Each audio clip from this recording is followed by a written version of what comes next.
Hey everyone, how's it going? It's your boy Skilled Fawn, and today we are going to be doing a Dark Souls 2 challenge run. Let's waste no time and get straight into the rules. Starting off, we can only use daggers. There are plenty of daggers to choose from in DS2, and even some in the starting classes. Next, we must beat the game and DLCs. Subsequently, we must defeat all bosses within the main game and DLCs. Lastly, glitches and or exploits are allowed, so expect some cheeky ways to take down bosses and get around areas. This is the first Dark Souls 2 challenge on the channel, so I'm excited to share this with everyone. Let me know down below if you would like to see more DS2 content in the future. Make sure to smash the like button, comment, and subscribe if you haven't. Without further ado, let's get into the run. We start by heading into Majula and talking with the various NPCs. Afterwards, we progress through the level until we get two really useful items for now and a bit later. First is the slab. This will get one of my daggers to the max upgrade level. Second is the Chloranthy ring, which will increase my stamina regeneration. This will be really useful throughout the run. Heading into the last giant's boss fight to take him on, I want to talk about a few things. I played the various Souls games, but DS2 and Bloodborne are the two games I'm the least knowledgeable on. This is one of the reasons why I went through and got all the trophies in Bloodborne to prepare myself for an upcoming challenge I planned. For DS2, I played through the main game fully once, but then never went into the DLCs, so the boss battles that you see in this video will be one of the first times I fight them. Though my knowledge may be limited, there are definitely some tricks slash things I do know. Really do enjoy this game, even if it isn't the best compared to the other Souls games, it's still really fun to play time to time. After some time making sure to play Last Giant's boss fight carefully, we take him down. Next, we take on Pursuer at the top of the arena. This fight was quite difficult at first, but I did learn his moves after a while. That grab attack he has is insane though. Like sometimes I'll be 2 meters away from the sword and it'll still grab me. Like, oh my gosh. Regardless, we fight through the pain and take down this tough foe.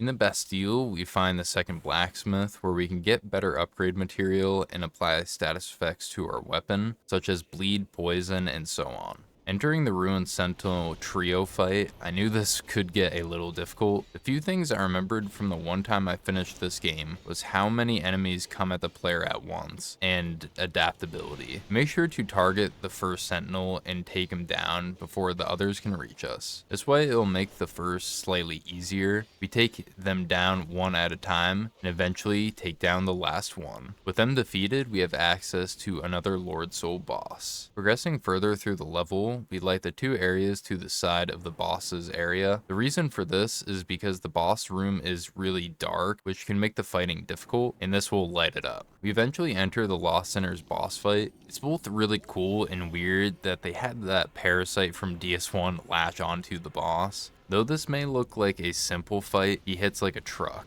With light in the boss arena, this makes things so much simpler. Attacking where there are openings, dodging at opportune times, and playing patiently, we take down the boss and acquire another Lord Soul. Backtracking a bit in the Bastille, we eventually enter the Gargoyle fight. In DS1, the fight can be tough since there are two enemies to face off against early game. Well, I guess in DS2, the devs just said, yeah, just add more. And so yeah, I do enjoy some duo or trio fights, but this isn't the most enjoyable in my opinion. Though I will say they have a really cool moveset and I like their arena. After some time, we take them down. In Majula, we take one of the various side paths to find our next area to progress. Running past a bunch of enemies, we make sure to avoid their strikes as best as possible and hurry along. Later in the zone, we come across this really cool Scorpion boss. Coming from playing the Elden Ring DLC a lot, it is interesting to see the similarities in design, moveset, and so on. I'm not sure if it's my character's level, weapon level, the boss possibly having low health, or something else. This fight went by really quick. The damage that the dagger did dealt massive chunks of her health, and then since it's an agile dagger, I'm able to attack quickly again and again. Eventually though, we take her down. As we enter Hide's Tower of Flame, I want to quickly say a few things. In this run, since there are so many bosses in the main game and DLCs, I'll be cutting a few fights out to save more time for the more important moments. If you are curious to watch the full streams for the challenge alongside the boss fights that I didn't include, check out my second channel. I'll link this below. Progressing through the arena, we find two boss fights, Old Dragon Slayer and Dragon Rider. These bosses were fairly easy and didn't cause too much of a problem. The notable fight out of the two was Dragon Rider, since I sat for a bit just getting used to the pairing again and the various timings.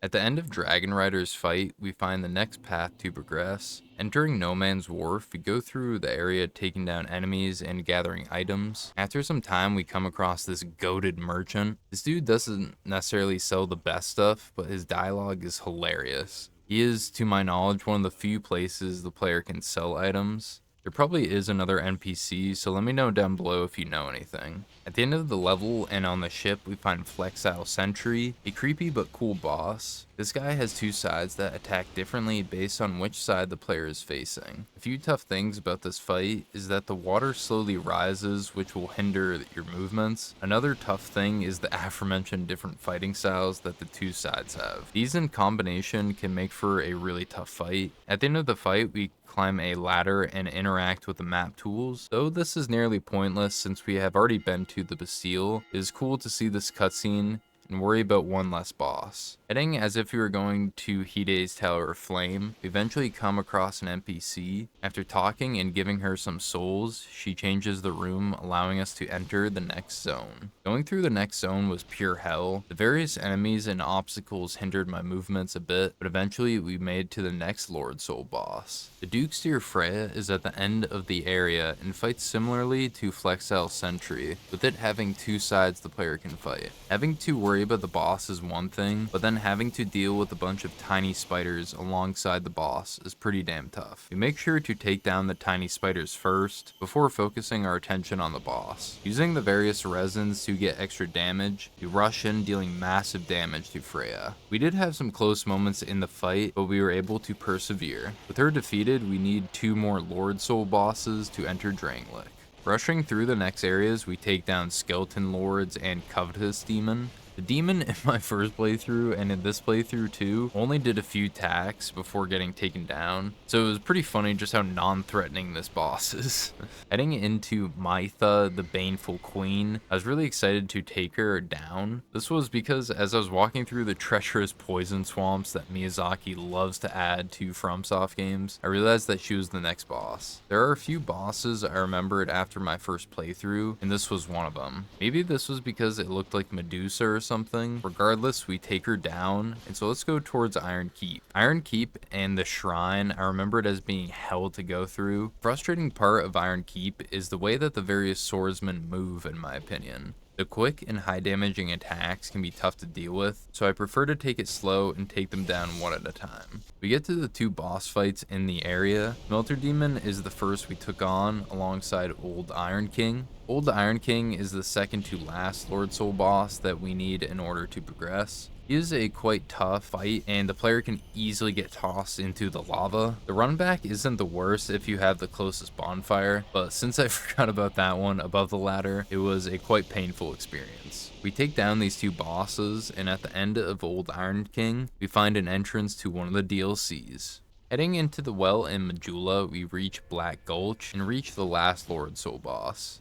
Initially forgot about this boss, and after Old Iron King was really confused when the Winter Shrine didn't open. After some looking around online, I realized I need to make my way here. Strangely, this was a fairly hard fight. Whether this was from the high damaging attacks the boss deals, or me being unfamiliar with this game, it was pretty apparent that this was going to be a tough fight. I made sure to try and learn the attack so I didn't need to heal as often. Thankfully, patience was what I needed, and with it, we take it down. We talk to Aldia, Scholar of the First Sin. Afterwards, we progress through Drangleic Castle and talk with the Firekeeper. Near the top of the castle, we talk to the Queen and fight a duo Dragon Rider team. These guys aren't the most difficult, but having more than one enemy in any fight can make it slightly harder. Thankfully, we use the bleed and poison daggers we have in combination to get the most out of our damage. I should mention that by this point, we have 4 daggers to use. The first is the standard dagger without any infusions. Second is the standard dagger again, but infused with poison. Third is that assassin dagger we picked up and infused it with bleed. 4 and lastly is the parrying dagger. I use it in my offhand. I have a bunch of weapons due to DS2's weapon durability issue, and this has worked thus far. Once we take them down, we gain access to more of the castle, and so let's explore. Having to progress through side rooms and activate an elevator, we eventually are able to fight Looking Glass Knight. Similar to a few bosses shown previously, I was struggling to get my footing, having such little experience with the movesets. Didn't help that if the player attacked it, hitting his shield, the dagger bounces off, allowing the boss an easy hit. Fortunately, I got caught off guard by this boss more times than I care to admit. We do, after some time, take him down, but this won't be the last time that we see Looking Glass Knight.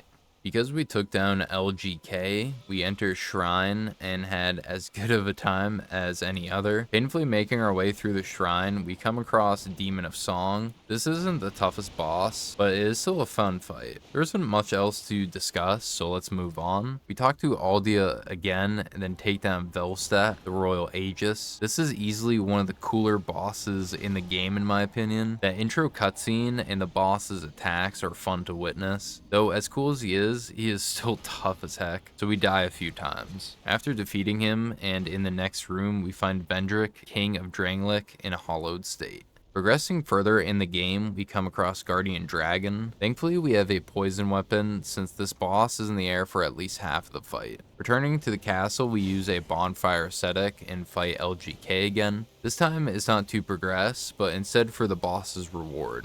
At the end of the fight, we get an enhanced version of the Ring of Seal Protection. As we talk to the dragon, some people appear to be very agitated by my actions. After talking, we fight the dragon, and holy crap was this a long and grueling battle. Having lots of patience, we take it down. We enter the various memories using the item the dragon gave us, and go around collecting giant souls. The reason for this is to weaken King Vendrick's health. There are 5 in total, and when each one is acquired, it halves his health until he reaches 1 times health, aka his normal health. While in the memories, we find and confront a giant. This was an easy fight since the boss has very few attacks, but if it lands on you, sheesh, dear gosh, yeah. Eventually, we acquire all the giant souls. Next, we warp back to Vendrick and take him on. At this point, he has his standard health bar, so fighting him won't take decades. Only other thing worth noting is that his wide swinging arcs combined with his high damage is no joke, even with having a lot of vigor. We take down Vendrick and talk with him in his memory. Realizing I miss a few bosses, I backtrack a bit to reach their locations. Executioner's Chariot and Royal Rat Authority are a few notable fights. The rat almost acts and fights like Sif from DS1, so it's nice to see that I have a bunch of experience that will help in this fight. With the Chariot, just make sure to not get greedy and hide in spaces when it's coming close. We light the 3 fires, which will allow the player to fight Dark Lurker. Now, up to this point, the bosses I have fought, I did so in my first playthrough. This is a boss that I didn't fight in my first time playing, and so yeah, this is going to be really interesting. Not gonna lie, I had a lot of trouble in this fight. And when I mean trouble, I mean I died at least 15 plus times. It was that damn second phase having to deal with 2 of them at once. Though this was utterly painful to get through, this was a really fun boss fight and visually looks amazing. To me, this seemed like an extremely difficult boss, and so it was extremely satisfying to take him down. Heading into the final area, we have taken all the bosses down up to this point. The next few bosses will be the last in the main game. We enter the final boss's arena and find a duo boss waiting to take us down. These guys give a lot of openings, which helps the player get in some damage. When one of them gets to half health, they will go into their second phase, imbuing their weapon. I like to go for the defender first, since he isn't all that agile, which means I don't have to chase him down. Proccing poison, then using the standard dagger was my go-to strategy in this fight. Once we take down the duo, the Queen of Drangleic, Nashandra, reveals her true form and challenges us. Not gonna lie, I did forget that she does a bunch of curse attacks, so it was funny and interesting to have to menu a bunch. Similar to the duo fight, we rush in and attack. After building up poison, we switch to the regular dagger and wail on her. That laser beam attack that she does is insanely cool to see, and thankfully is pretty easy to dodge. With her defeated, the player is given the choice to go towards the throne or break the cycle, or a third option. Final boss of the main game is Aldia, Scholar of the first sin. It is the third boss in a row that the player has to fight if they want to defeat it. Because of this, it can be a difficult fight since the player is usually low on heals. Luckily, before this fight, I went to Majula and made sure we were stocked up.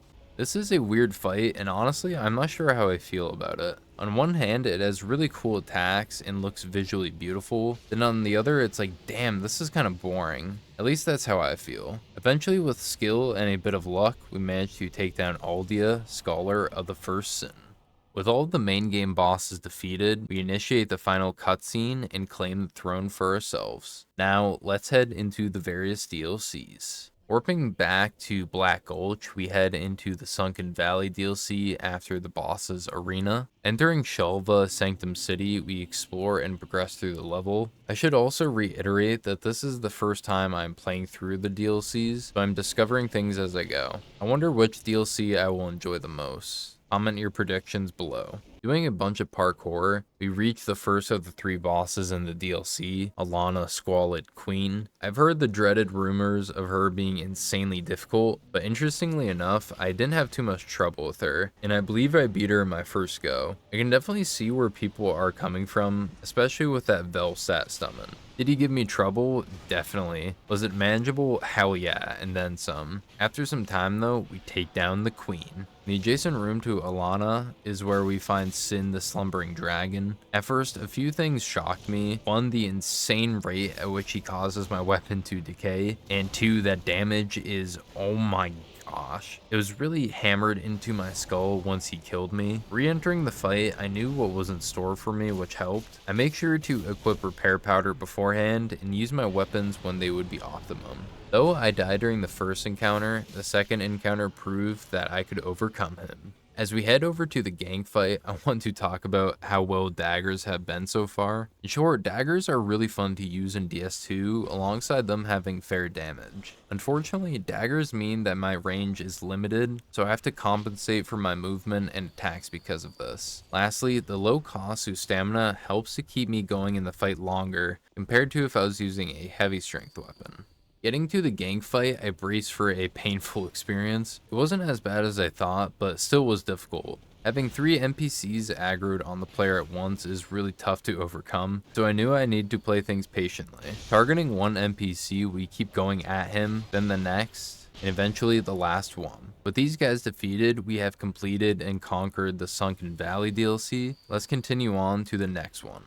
Because we took down Old Iron King, this gives us access to the next DLC. Progressing through the level, I reach the bottom and come across Fume Knight. I didn't realize that there were these creatures on the side that will continually heal the boss. So yeah. We make sure to take down all the 4 healing totems and then re-enter the fight. I have to say that Fume Knight is such a cool looking boss. After fighting him, I was also really curious to learn about his lore and was not disappointed. One thing was that at times it felt like really flashy moves that could be easily dodged, but maybe that's just my experience. Ultimately, we take down Fume Knight. The next boss in the DLC is a Smelter Demon. Since it is basically a copy of the original that we fought in the main game with a blue hue to the fire, we will just move on. The next boss, I was honestly just surprised by how cool and difficult he was. This man was just on a whole nother level. To be honest, the 2 of us fighting, it felt like some anime battle, especially when he does that cursed grab attack infusing his weapon. Like, sheesh man, you didn't have to go all out for me. Making sure to get used to those attacks, we play cautiously, ensuring I don't get blasted into the ether with his damage. Eventually we finish him off. Next challenge, I will be really excited to come back here and fight him again. The third and final DLC is the Ivory King expansion. Entering Ilium Lois, I by chance decide to go the right way and avoid the boss for now. The reason for this is because the player needs a special item in order to help them fight the boss. The king's pet stands in the way of progression, and so we need to take him down. I was shocked to see how it pulls spells and send them flying my way, and this reminds me a lot of Red Wolf from Elden Ring. Going through the level, we eventually find 3 knights in resting, waiting for someone to guide them into the chaos below. Plunging into the depths below with our knights, we take on the Ivory King's Legion. Dwindling their numbers results in the knights sacrificing themselves to close each of the gates. Strangely, I had this bug where the second to last knight didn't sacrifice sacrifice himself, till the Ivory King actually appeared. This made the fight slightly more difficult and caused the last knight to take more damage than needed.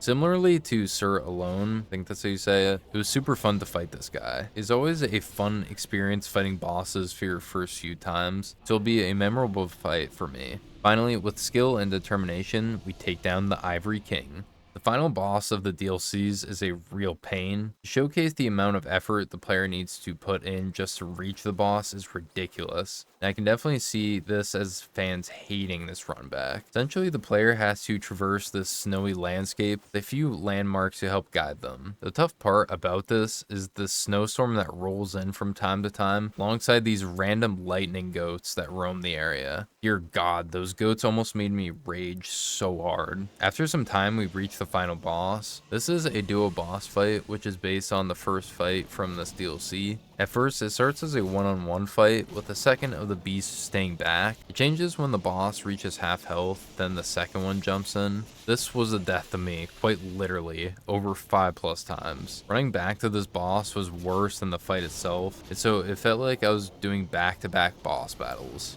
The movesets are pretty much the same from what I saw, though there was one thing differently.